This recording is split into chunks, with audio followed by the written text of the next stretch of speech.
Uncle Te, my father's older brother, was a studious man. He arrived in America from Vietnam at the age of 44, but nevertheless struggled to re educate himself. He went to school nightly, got a BA, and then, through Herculean effort, graduated from law school. But that was when things started to fall apart for him. Uncle Te's accent was so thick that none of his interviews proved fruitful. No one wanted to hire him, not even as a paralegal. After a dozen or so interviews, he gave up.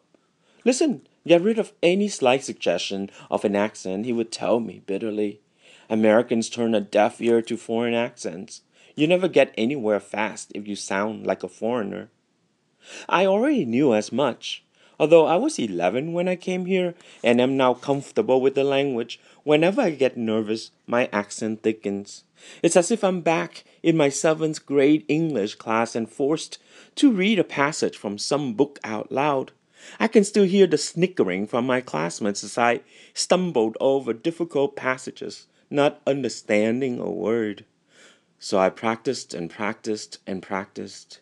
Every morning in the shower as I got ready for school, I would open my mouth and enunciate certain words learned the day before, listening to their vibrations against the towel.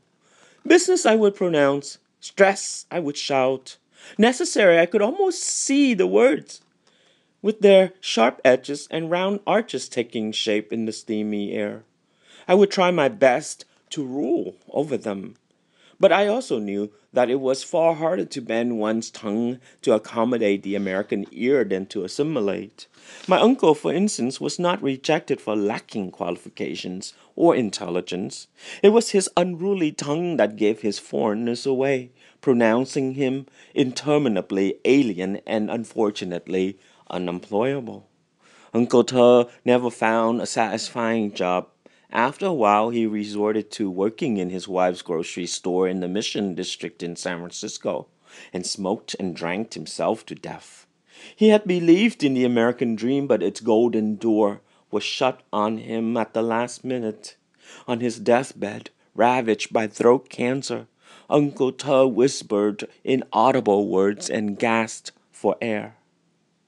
It's been more than a decade now since he passed away, but I think of him sometimes at cocktail parties or conferences.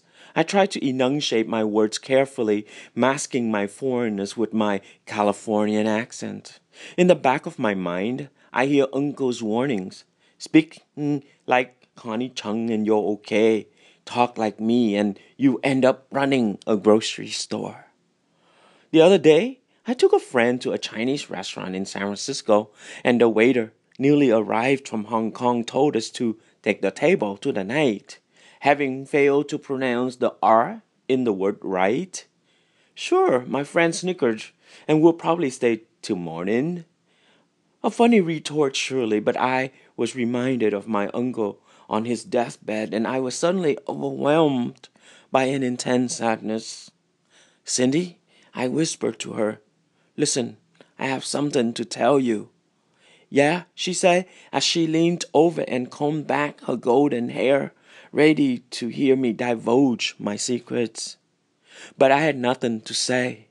Instead, I did something that left us both in shock. I leaned over, stuck out my tongue, and swiftly licked her ear.